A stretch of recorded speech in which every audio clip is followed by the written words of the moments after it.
Hi everyone, can you hear me? I am live on Third Eye Wellness, just kind of low battery today on my phone. All right, so we are here for Theta Talks. This is something we do every Tuesday at this time. So Maisha and I, we have specific topics that we share with you that helps you understand a little bit more about ThetaHealing. And today we're talking about conscious parenting, raising healthy, conscious kids. And Maisha will be joining us in a few minutes. So there she is. Hi, Hello. how are you? Good. You I'm good. I'm just you having you some, sorted your battery? well, still trying to figure it out. But Okay. do you want to introduce the subject while I sort it out even more? Yeah. So today, as Sanaiyah was saying, we do this weekly, and our topic this evening is about raising conscious children. So I think as parents, we want to ensure that our kids live a better life than we did, and make sure that they are able to have the tools that maybe we didn't. And so raising conscious children is something I think every parent at the back of their mind is looking at doing, but maybe they may not label it that way as conscious Okay. or conscious children. So we're going to talk a little bit about what that is and how that looks like. I mean, for some people, they might not recognize or understand what that is. What is a So, conscious and actually, that's child? exactly what I wanted you to do, Maish, is let's define what is, Mm, healthy, conscious parenting. What does healthy, conscious children look like? Let's start with that definition so we can kind of, yeah. talk about the same thing. So, your Yeah. thoughts? Is that my connection? I think so. It's okay. Yeah, so Maisha, guys, is visiting her mom in Indonesia, so she's not at her usual Was it space. was it choppy? Did I lose you? Okay. Can you hear me? Yes. How's Okay. it? It's okay now? Yeah, we're all good. So I was just So explaining that I you're mean, visiting your mom, which is why yeah, you're in a different location. And then we were going to talk about, what does healthy, yeah. conscious parenting look like, and what does it mean to raise kids in that manner? When I look at or when I think about who are conscious, the first thing I think about is a child being able to be in tune or have that kind of empathy or connection with people. So I think that because usually with kids, their mind is racing and they're everywhere.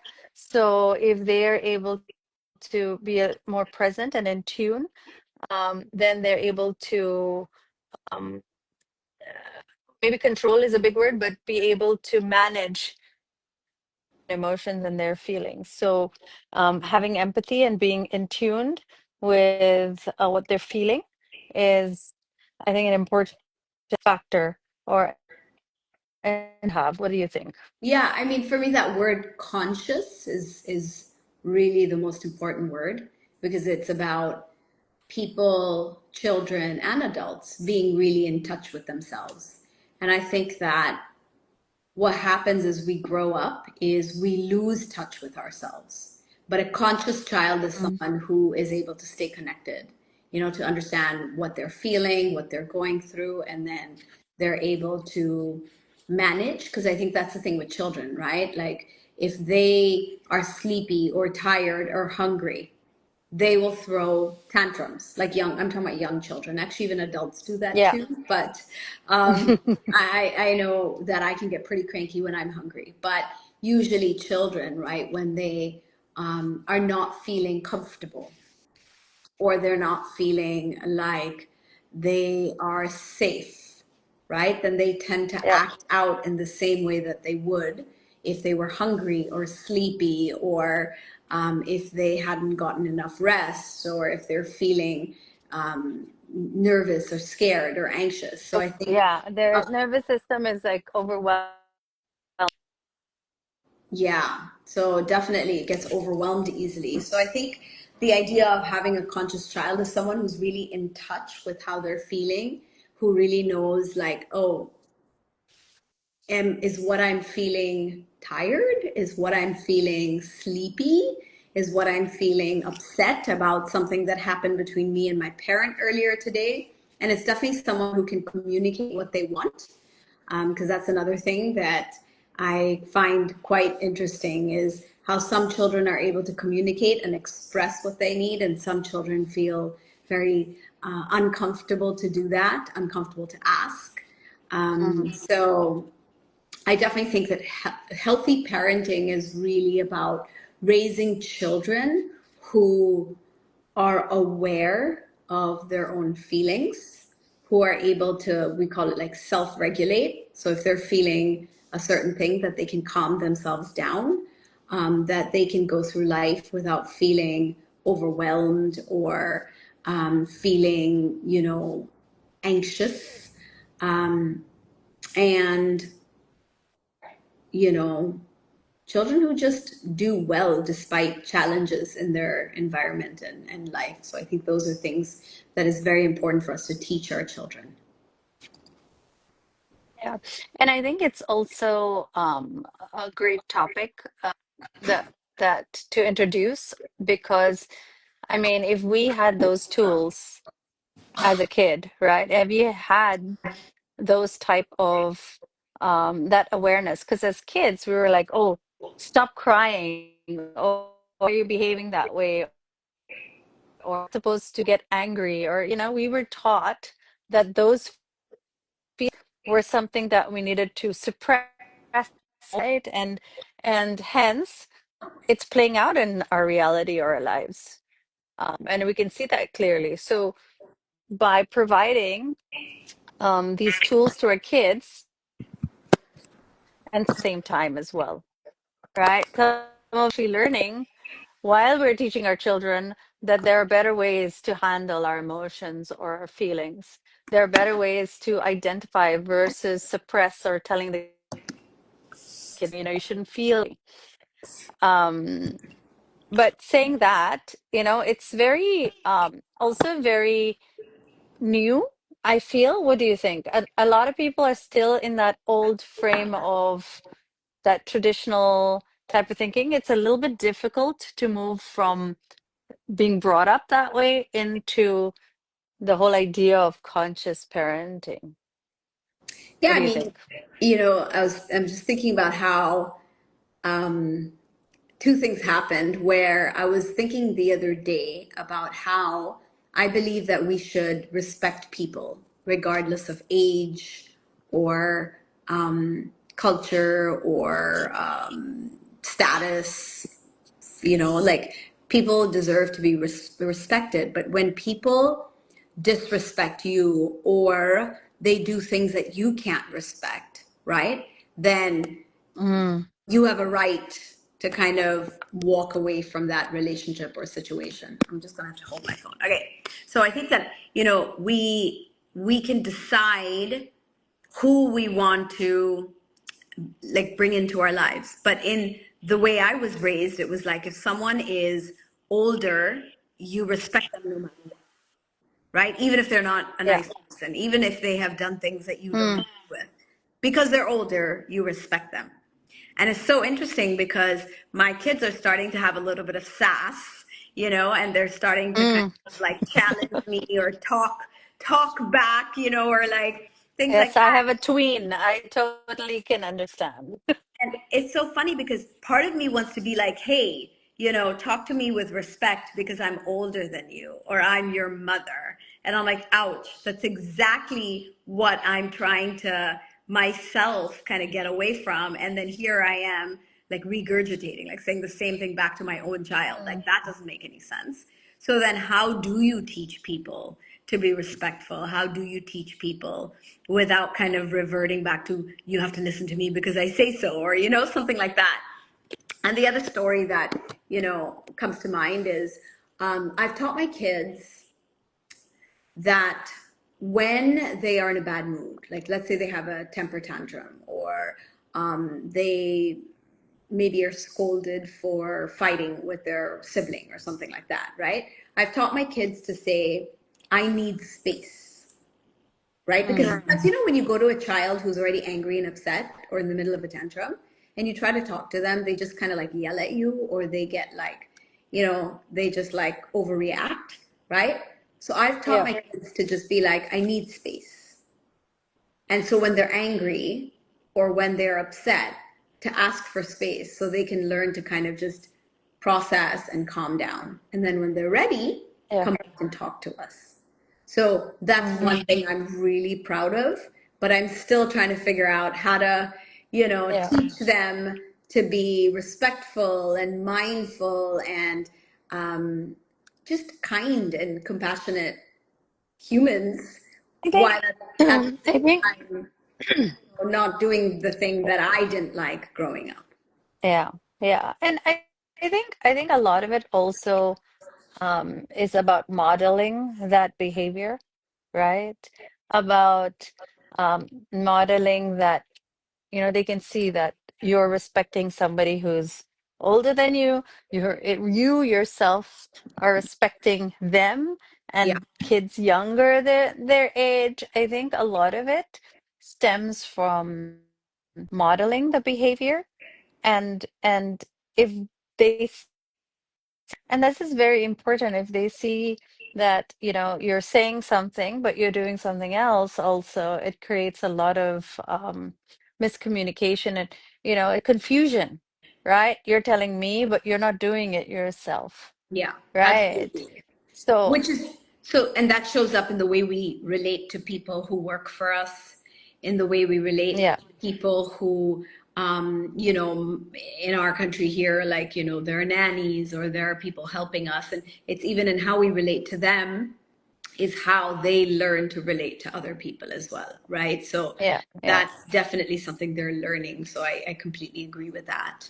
But you were going to say something else, And Maisha. it doesn't mean it doesn't mean that let's say an older person says something to a younger child in terms of you have to listen to me because I'm an older person, or you have to hug this person, or you have to do something. It doesn't necessarily mean also that the child has to revert in the tone of disrespect, right? It could be in terms of very respectfully saying,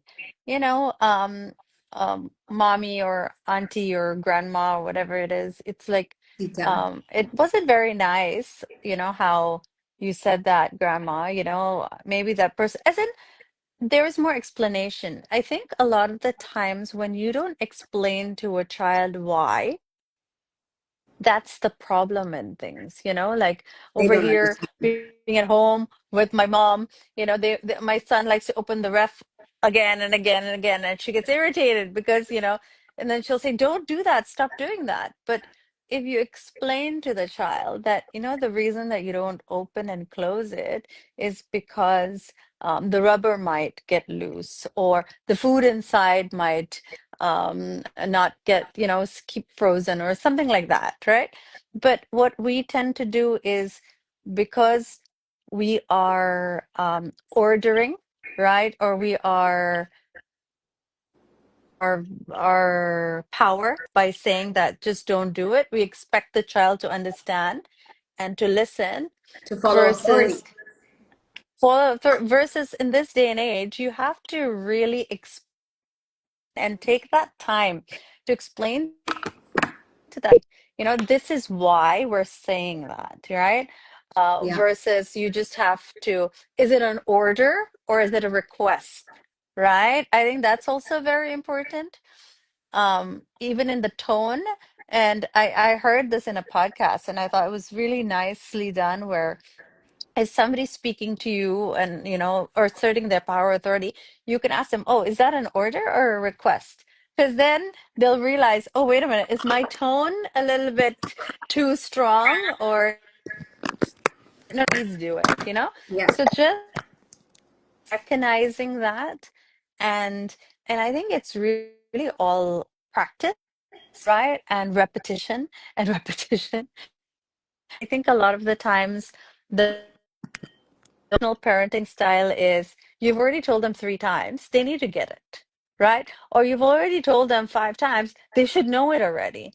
But that's not how it works, right? With kids, you have to keep reminding them, and maybe at the 300th time, they'll really understand, right? So I think patience is also key, and giving that space for the child to, or that benefit of the doubt, where it's just a reminder. They're not doing it to be malicious. It's just that they forgot or they don't think about it. It's not in the forefront of their mind, right? They want to open the ref to get something because their ice cream is there or their is there. They're not like, I'm going to make sure this rubber is going to come off or anything like that. I think it's just that, and I think a little bit of the tough part, having to be patient and keep reminding. You know, we went to a wedding last week, okay? Mm, And my kids were meeting some of the relatives that they've never met before or they've probably seen once in their life.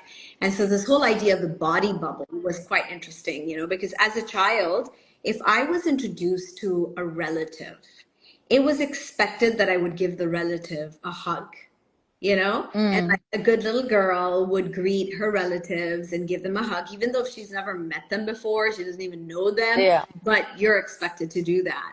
And my cousins were so excited to see my children. They're like, oh, give me a hug, give me a hug. And my children were just like, excuse me, like, I'm not giving Who you are a hug you? kind of thing. You know what I mean? Yeah. And it was so funny Mm, because I could see it's especially true of my daughter is she's just like, no, like, and even if I tell my daughter, give her a hug, she just kind of like walks, like shies away.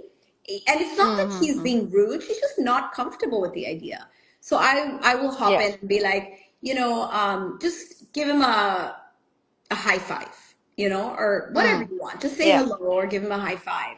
And it's so interesting because the part of me that was raised a certain way wants my child to like be close to her family and hug Be everyone, conform. Yeah. right? And do that Mm, thing that even as a child I know made my parents beam with pride when other people like mm, relatives would be like, oh, your daughter's so sweet and look, she's so, she's such a good girl or whatever. And part of me wanted to also, have that for my child. And the other part of yeah. me was like, oh no, but my child knows what she's comfortable with. And my job Mm, or my role is to support her in that, and that's something very different and new as well. So I think giving children autonomy over their mm, body, right? Over their space, yeah. over their time. We had Mm, this thing. I've heard of parents who say that, their child. Evan and I have heard of this more with girls, but like where their child will not wear what their parent wants them to wear, right? Like a dress. mm-hmm. And I've always kind of like heard these stories, and I kind of thought it was like an urban myth because my two sons, like I could just get them to wear anything I wanted them to wear.